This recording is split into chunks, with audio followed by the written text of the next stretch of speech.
मंजिल पाने के लिए पहली शर्त उसकी यह है कि पहला कदम बढ़ाओ तब आखिरी कदम बढ़ेगा। जब हम कुछ करेंगे ही नहीं तब तक हमारी बात सरकार मान नहीं सकती है। तो हमने इसका एक शुरुआत किया है। लोकतंत्र है, गांधी का यह देश है। गांधी ने सत्याग्रह के माध्यम से, धरने के माध्यम से दुनिया के सबसे ताकतवर जब अंग्रेजों को 7 समुंदर पार भेज दिया, तो गोपालगंज के किसानों का यह जो गन्ने का बकाया है, इसका भुगतान हम सरकार से इस आंदोलन के शुरुआत करके हम लेने में कोई कसर नहीं छोड़ेंगे और सरकार को मजबूर कर देंगे कि गोपालगंज के लाखों परिवार, किसान परिवारों का जो 300 करोड़ रुपए से ऊपर बकाया है, उसका सरकार शीघ्र उसका भुगतान करें। पहली बात तो ये कि हमने एक सरकार को समय दिया है कि आप इतने समय के अंदर आप भुगतान करिए। हमारा रणनीति तैयार है, हम इसके आगे क्या हमको करना है हम उसके लिए भी तैयार हैं और इस आंदोलन को उसके मुकाम तक पहुंचा करके ही हम चैन लेंगे। और मैं यह भी जानता हूं कि गोपालगंज के जो सांसद हैं, गोपालगंज के जो विधायक हैं, इन लोगों को किसानों के समस्या से कुछ लेना देना नहीं है। मात्र ये लोग 5 वर्षों में अपने मुख्यमंत्री और अपने प्रधानमंत्री का गुणगान करने के सिवाय ये लोग कोई काम नहीं करते हैं। किसान जाए चूल्हा भाड़ में, इससे इन लोगों को कुछ लेना देना नहीं। मैं तो ये कहना चाहता हूं कि सिर्फ इस चुनाव में ही भुगतान की बात नहीं, एक सिस्टम ऐसा सरकार तय करे कि किसान अगर अपना गन्ना देता है तो उस गन्ने का भुगतान, जो केन एक्ट है उसमें यह नियम है कि 7 दिनों के अंदर किसानों को उनके बकाया का, उनके गन्ने का भुगतान करना है। ये परमानेंट के लिए यह सिस्टम यह सरकार बनाए। ये सिर्फ बात, इसको चुनाव तक ही मत जोड़िए।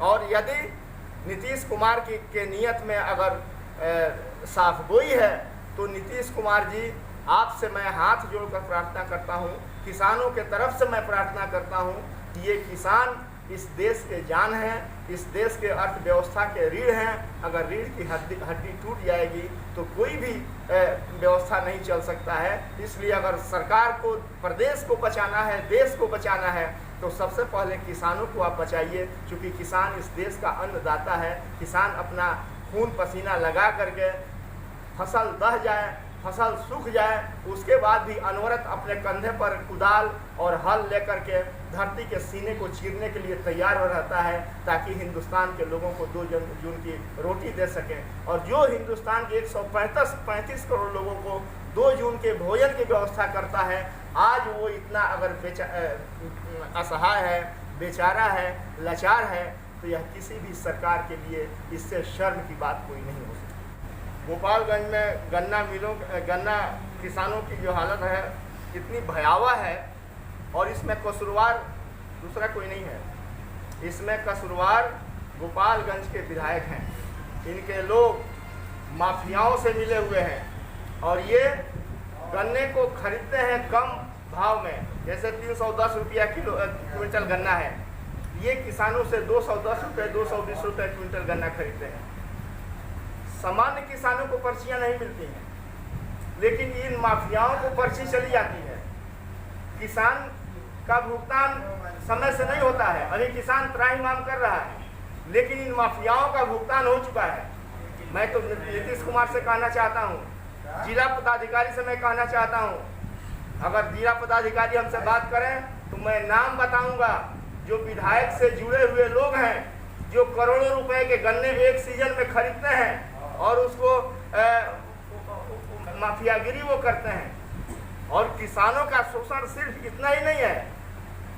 एक बार गोपालगंज का विधायक अगर बोला हो 15 साल के अंदर, मैं मीडिया पर सार्वजनिक रूप से इन किसानों को साक्षी मान करके मैं ये बात कहना चाहता हूँ, 10 से 12 क्विंटल प्रत्येक ट्रॉली पर घटतौली करता है मिल, चाहे वो सिद्धवलिया हो, चाहे वो हरकुआ हो, चाहे वो सासा मूसा हो। लेकिन आज तक अगर यहाँ का विधायक घटतौली पर अगर बोला हो तो आप कहिए हम इसको मानेंगे कि हाँ हम गलत बोल रहे हैं। लेकिन मेरा ये आरोप है, इसका मतलब है कि विधायक और मिल मालिकों के बीच में फिक्सिंग है, जिसके वजह से किसानों का यह दुर्दशा हो रहा है।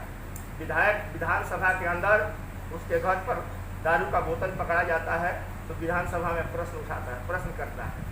आपको याद होगा मीडिया में आज से 1 साल पहले की घटना है, 50 बोतल से ऊपर दारू के बोतल पकड़े गए थे, उस पर विधानसभा तक आवाज उठी। लेकिन विधानसभा गोपालगंज में उसका गांव ब्लॉक भी आता है, जो सासा मूसा मिल में यहाँ के किसान अपना गन्ना देते हैं, आज तक सासा मूसा मिल के खिलाफ, आज तक भरखुआ मिल के द्वारा जो घटतौली किया जा रहा है, इसके खिलाफ अगर विधायक बोला हो तो आप इसको पता करिए। एक भी बार विधानसभा के अंदर उन्होंने इस बात को बोलने का काम नहीं किया। इसलिए मेरा ये आरोप है कि ये लोग खुद उसमें सम्मिलित हैं। कातिल ही लुटेरा है, कातिल ही सिपाही है, शीशे की अदालत में पत्थर की गवाही है। अब किसान धीरे धीरे ये बात समझने लगे।